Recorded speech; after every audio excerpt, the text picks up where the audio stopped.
Capítulo 20. El estrecho de Torres. Durante la noche del 27 al 28 de diciembre, el Nautilus abandonó los parajes de Vanikoro con una velocidad excesiva. Su dirección era al suroeste, y en 3 días recorrió las 750 leguas que separan el grupo de la Pérouse de la punta sureste de la Papuasia. El 1 de enero de 1863, muy de madrugada, Consejo se reunió conmigo en la plataforma. ¿Me permitirá el señor que le felicite como primer día del año que es hoy? Con que te acuerdas de felicitarme exactamente como si estuviéramos en París, en el jardín de plantas. Acepto tus votos y te los agradezco. Solamente tengo que hacerte una observación, y es que me digas lo que entiendes por felicitación en las circunstancias que nos rodean. ¿Será este el año que pondrá fin a nuestro cautiverio o seguiremos tan extraño viaje? A fe mía, respondió Consejo, yo no sé qué decir al señor. Tales son las cosas curiosas que vemos, que no hemos tenido tiempo de engendrar tedio desde hace 2 meses.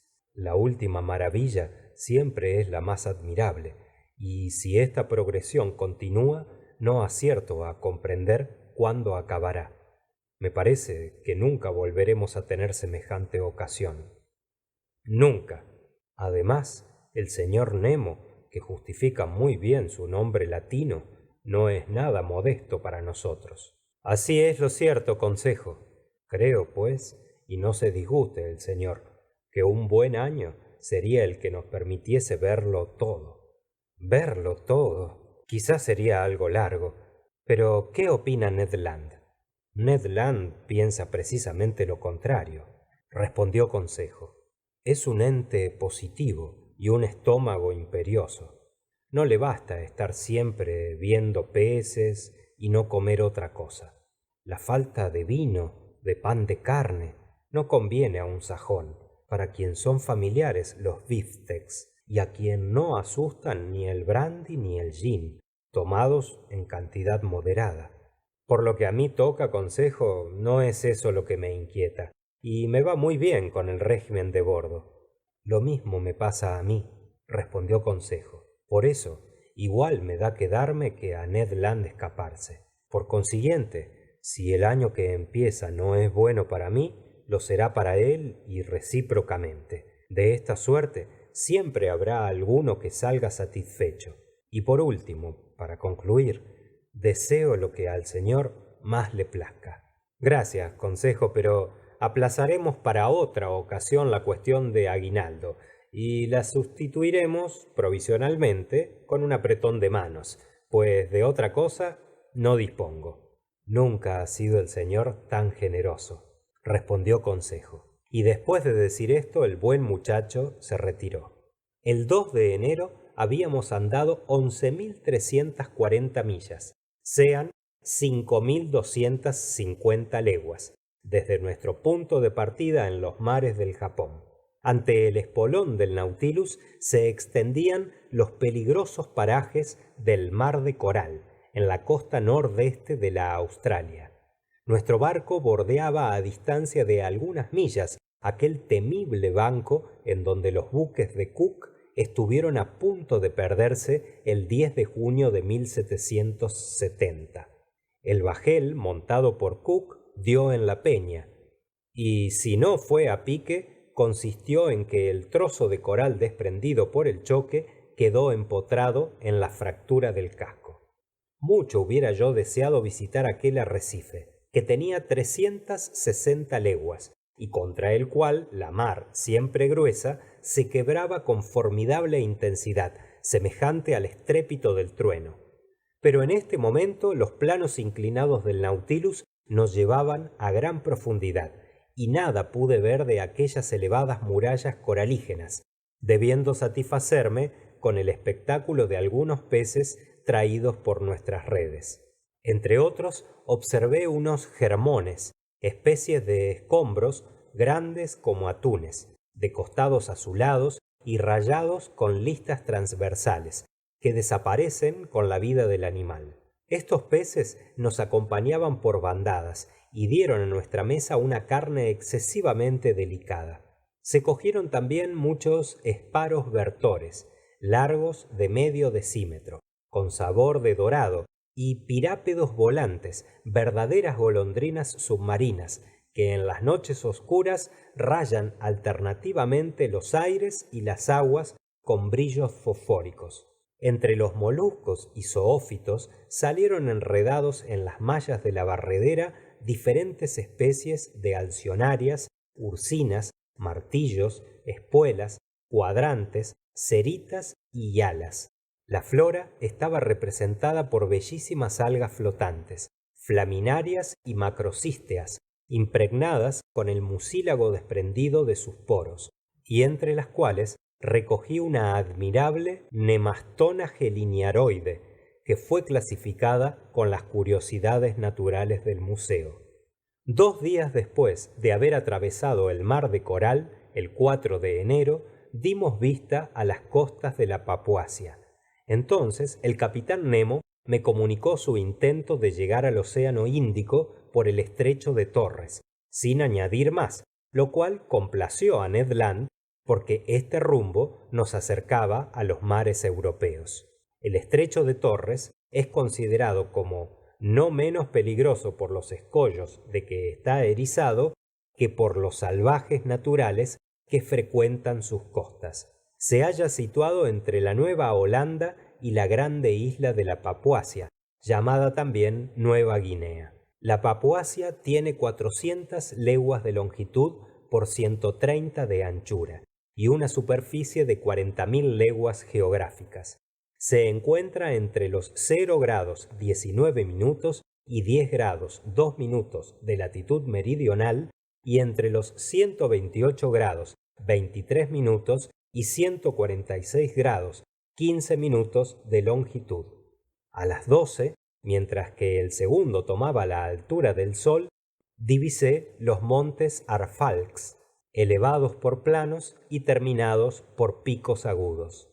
Esta tierra, descubierta en 1511 por el portugués Francisco Serrano, fue visitada sucesivamente por don José de Meneses en 1526, por Grijalva en 1527, por Álvar de Saavedra en 1528, por Íñigo Ortiz en 1545, por el holandés Jouten en 1616, por Nicolás Zruik en 1753, por Tasman, Dampier, Fumel, Carteret, Edwards, Bougainville, Cook, Forrest, McDlure, Entrecastó en 1792, por Duperrey en 1823 y por Dumont d'Urville en 1827.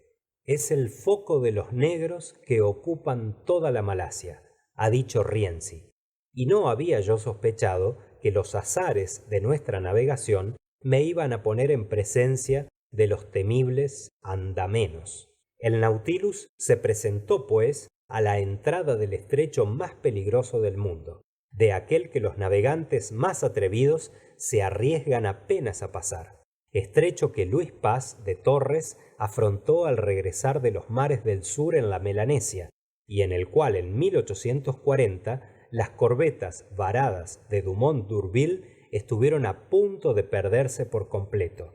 El mismo Nautilus, superior a todos los peligros del mar, iba a ponerse en contacto con los arrecifes coralíferos. El estrecho de Torres tiene unas 34 leguas de ancho, pero está obstruido por una cantidad innumerable de islas, islotes, rompientes, peñas, que casi imposibilitan su navegación.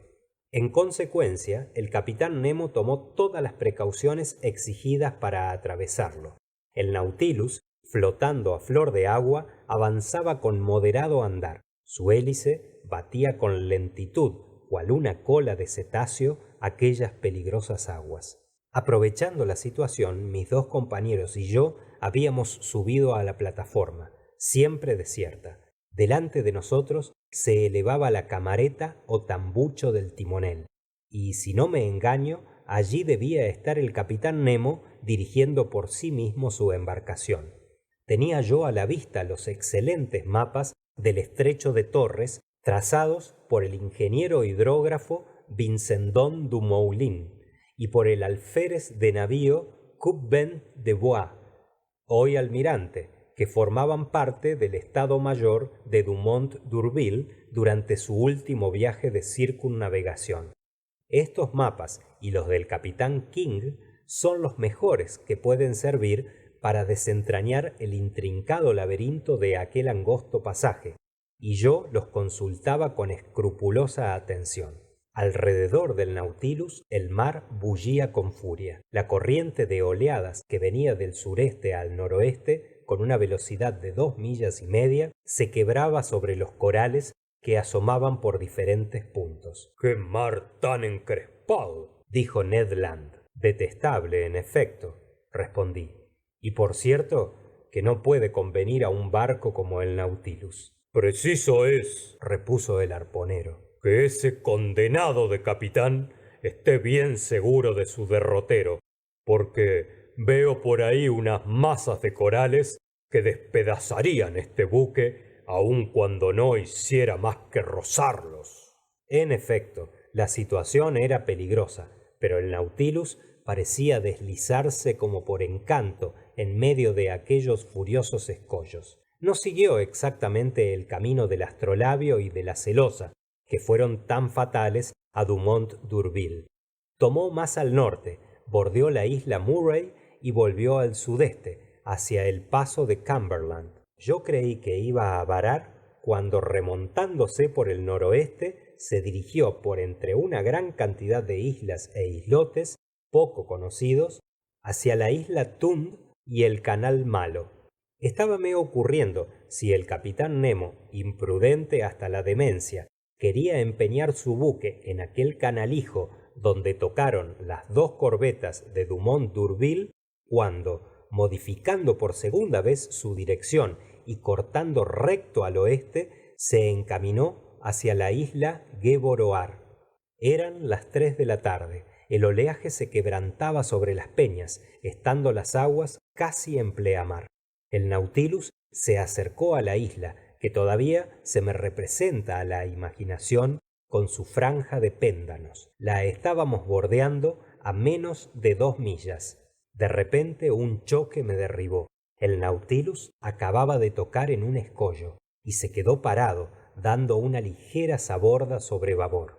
Cuando me levanté, divisé sobre la plataforma al capitán Nemo y a su segundo. Estaban examinando la situación del buque, mientras hablaban algunas palabras en su lengua incomprensible. La situación era la siguiente. A 2 millas por estribor aparecía la isla Gueboroar, cuya costa se redondeaba del norte al oeste como un inmenso brazo. Por el sur y el este asomaban algunas cabezas de corales que el reflujo dejaban descubiertos.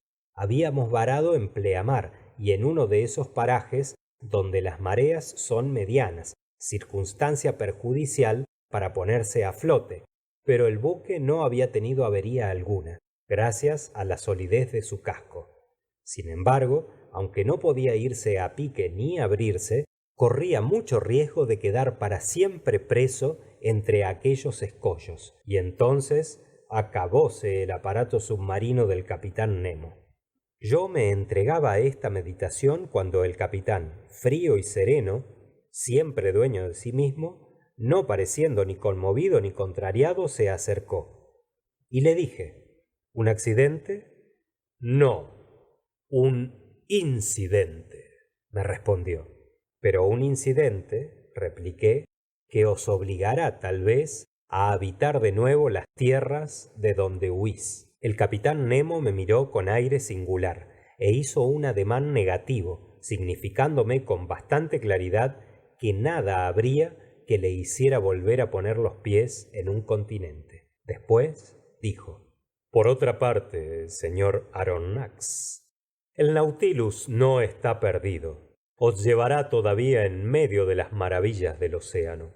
Nuestro viaje principia ahora y no deseo privarme tan pronto del honor de vuestra compañía. Sin embargo, capitán Nemo, exclamé sin dar importancia al giro irónico de esa frase, el Nautilus ha varado en el momento de pleamar. Ahora bien, las mareas no son pronunciadas en el Pacífico, y si no podéis aligerar el Nautilus, lo cual me parece imposible, no concibo cómo lo sacaréis a flote.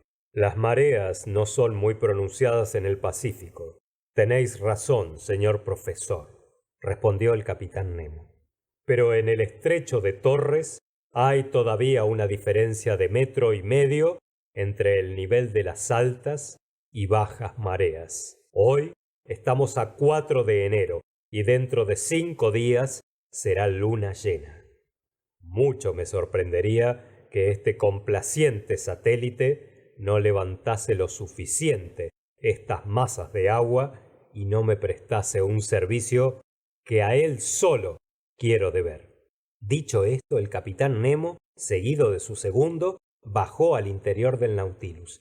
En cuanto a éste, ya no se movía, permanecía quieto como si los pólipos coralígenos le hubiesen ya incrustado entre su indestructible cemento. ¿Y bien, señor profesor? Me dijo Ned Land, que vino hacia mí después de haberse marchado el capitán. Aguardaremos, amigo Ned, con tranquilidad la marea del 9, pues parece que la luna tendrá la complacencia de ponernos a flote. Nada más que eso. Nada más que eso. Y ese capitán no tiende sus anclas mar afuera, ni prepara su máquina, ni hace nada para expiarse. Puesto que la marea bastará, respondió sencillamente Consejo. El canadiense miró a Consejo y luego se encogió de hombros. Ned se expresaba como marino y añadió: podéis creerme cuando os digo que este pedazo de hierro ya no navegará ni encima ni debajo de las aguas. Ya no sirve más que para vendido al peso, y creo que ha llegado el momento de abandonar la compañía del capitán Nemo. Amigo Ned, respondí, no desespero como vos de este valiente Nautilus, y dentro de 4 días sabremos a qué atenernos sobre las mareas del Pacífico. Por otra parte, el consejo de huir podría ser oportuno si estuviésemos a la vista de las costas de Inglaterra o de la Provenza, pero en los parajes de la Papuasia es otra cosa, y siempre estaremos a tiempo de acudir a este extremo si el Nautilus no llega a salvarse, lo cual consideraría yo como un acontecimiento grave. Pero no podríamos al menos palpar ese terreno, repuso Ned Land. Ahí tenemos una isla. En esa isla hay árboles. Debajo de esos árboles existen animales terrestres, portadores de chuletas y roast beef, a los cuales daría gustoso alguna dentellada. Tiene razón el amigo Ned, dijo Consejo, y soy de su parecer. ¿No podría el señor obtener de su amigo el capitán Nemo que nos trasladase a tierra, aunque solo fuera para no perder la costumbre de pisar con el pie las partes sólidas de nuestro planeta? Puedo preguntárselo, pero se negará. Arriesgue el señor la pregunta, dijo Consejo, y sabremos a qué atenernos acerca de la amabilidad del capitán. Con sorpresa mía, el capitán Nemo me concedió el permiso que le solicité, y hasta lo hizo con mucha gracia y resolución, sin haberme exigido la promesa de volver a bordo. Pero una fuga por las tierras de la Nueva Guinea hubiera sido peligrosísima, y nunca hubiera yo aconsejado a Ned Land que lo intentase. Valía más ser prisionero a bordo del Nautilus que caer en manos de los naturales de la Papuasia. El bote fue puesto a nuestra disposición para la madrugada siguiente. Demasiado sabido era que el capitán Nemo no nos acompañaría y que no se nos daría un solo marinero, por cuyo motivo tendría que encargarse Ned Land de dirigir la embarcación. Por otra parte, la tierra se hallaba a 2 millas todo lo más, y para el canadiense solo era un juego la conducción de tan ligera canoa entre las líneas de arrecifes tan fatales a los grandes bajeles. Al día siguiente, 5 de enero, el bote fue sacado de su alvéolo y echado al mar desde lo alto de la plataforma, bastando 2 hombres para la operación. Los remos estaban listos y sólo restaba embarcarnos. A las 8, armados con escopetas eléctricas y con hachas, nos separábamos del Nautilus. Estaba el mar bastante bonancible y la tierra nos enviaba una ligera brisa. Consejo y yo, asidos de los remos, bogábamos vigorosamente, y Ned era quien manejaba el timón, dirigiéndonos por las angostas canalijas que existían entre las peñas. El esquife se gobernaba bien y corría con rapidez hacia la tierra. Ned Land no podía contener su alegría. Era un preso escapado de la cárcel, sin acordarse que debía volver a ella. ¡Carne!, repetía. ¡Vamos a comer carne! ¿Y qué carne? ¡Caza limpia! Nada de pan. No digo que el pescado sea malo, pero no hay que abusar de él, y un trozo de caza fresca asado sobre ascuas variará admirablemente nuestro trato ordinario. Goloso, respondía Consejo. La boca se me hace agua. Falta saber, dije, si en esos bosques hay caza, y si habiéndola no sea de tal naturaleza que se convierta en cazadora y persiga al cazador. Aún así, señor Aronnax, respondió el canadiense, cuyas muelas parecían aguzarse cual el filo de un hacha, comeré tigre, solomillo de tigre, si no hay otro cuadrúpedo en la isla. Qué obstinado, dijo Consejo. Sea cual fuere, repuso Ned Land, todo animal de 4 patas sin plumas o de 2 patas con plumas recibirá el saludo de mi primer tiro. Bueno, exclamé yo, ya principian de nuevo las imprudencias de Maese Land. No tengáis cuidado, señor Aronnax, respondió el canadiense, y remad a prisa. No pido ni 25 minutos para ofreceros un plato preparado por mí. A las 8:30 el bote del Nautilus arribó suavemente sobre una playa de arena, después de haber atravesado con felicidad el anillo coralígeno que cercaba la isla de Gueboroar. Fin del capítulo 20.